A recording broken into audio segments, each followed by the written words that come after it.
So as we carefully enter this most tedious journey, not a difficult one, just tedious, but we all are capable of understanding the contents of this particular program or position. Sure we are. We have a brain. We could think well. Only we, the individual, or you, the individual, could determine really what it is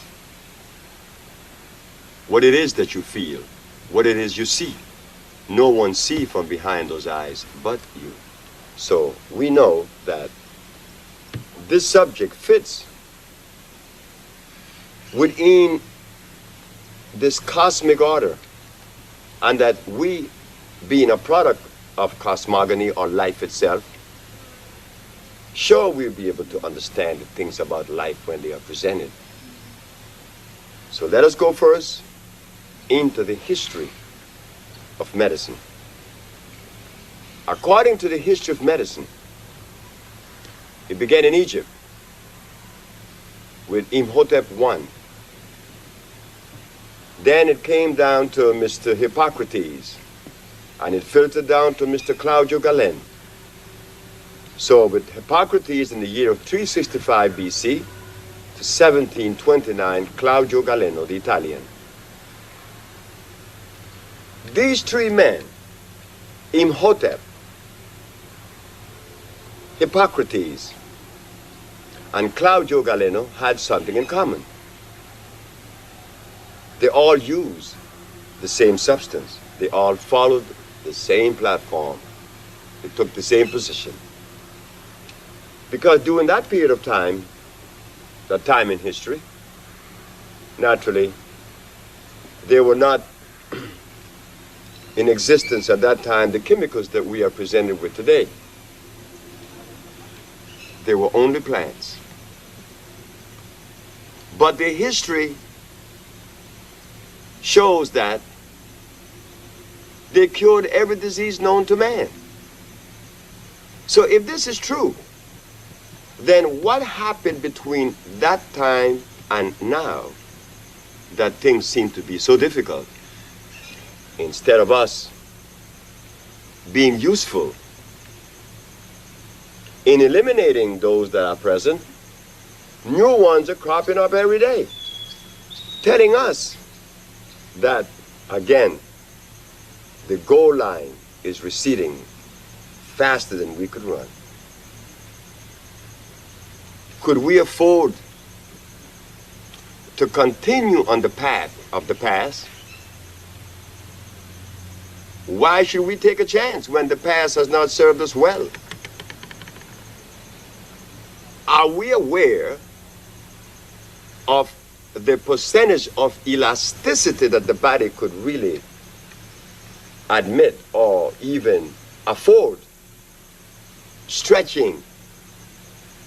How far could we stretch the human body? By stretching, we mean stressing the human body to cause it to be in the state of disease. No, we don't know that. We don't know how much we have damaged ourselves because we have not been educated as to what we should have been doing, what we should be eating. We have not been educated in that area. So therefore it becomes very difficult now. But even though difficult, as I said, everything seemed to be easy in deciphering and analyzing once we put into motion that part of us that the philosophers try to deny, the part they call common sense. Common sense tells us that if Hippocrates, Imhotep, and Claudio Galeno, not necessarily in that order, but the three men used herbs and that they were successful in reversing disease, what happened now? Not only have we failed as far as being effective in helping others to relieve themselves of disease, we have compounded and added to it using the herbs that we are using. What do I mean? It seemed to be a contradiction. Because if Mr. Imhotep I, Claudio Galeno, and Hippocrates use herbs, and herbalists today are using herbs, why aren't they as successful as Claudio Galeno and the rest? That is the common sense part of it. If they cure, we should. Why aren't we? Well, we were removed from the rhythm of life. We were removed from the path that helps us understand those things that are natural from those things that are unnatural. Because if those three doctors used these herbs 2,000 years ago and were successful, we in modern times should be even more successful than they were. Because we always attribute time and development, science, to knowledge. But the fact of the matter is, we are falling short. We are falling short because the herbs that Imhotep, Hippocrates, and Galeno used are not the herbs that are being considered today as far as healing is concerned. What is the difference? There's a big difference. Remember what we said on the onset, that we were not prepared for the journey of healing as we thought we were. We were not prepared. Because today, we find that the herbalists are using comfrey, they are using chamomile, they are using golden seal, peppermint, aloe vera, and many, many, many, many more that are all hybrids. They all are artificial. That is the difference. How could I, Sebi, expect for my brothers and my sisters who practice the art of healing, using herbs where the molecular structure is incomplete because they are artificial, to understand that when the very school that was attended support that position? Oh, it becomes difficult. Because now, our brothers and sisters, not only in Africa, the United States, the Caribbean, also in Central America, are using hybrid plants. What happened to the uses of the natural herbs? Something must have gone wrong. Something must have taken place to divert us away from this path. Well, something did happen. The healer was educated. The healer cannot be educated but from one source, Mother Nature, Pachamama, as she called in certain levels and certain cultures. Pachamama could only be responsible for educating us in the art of healing, no other entity or philosophy, because all the philosophies have failed. Like, for instance, the philosophy of using comfrey to straighten your bones only adds starch and acid to our system and compound that particular problem. The other is that I could drink wheatgrass juice, carrot juice, beet juice, and receive from that nutrition. That is impossible. Why? Because they're all artificial. Wheatgrass juice contains sugar and starch, two of the greatest enemies of the human body. But our brothers and our sisters in New York definitely recommend wheatgrass juice with pride. What you mean? This is chlorophyll. I agree with the position of chlorophyll.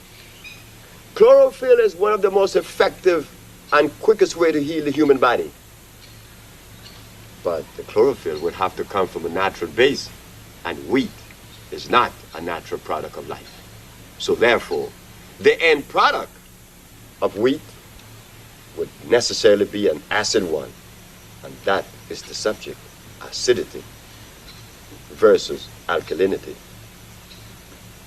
Acidity has but one purpose.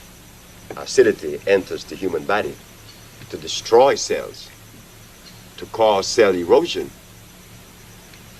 Alkalinity, on the contrary, alkalinity comes to support life and to maintain electricity. So, a hybrid plant opposed to a natural plant, and we would use two.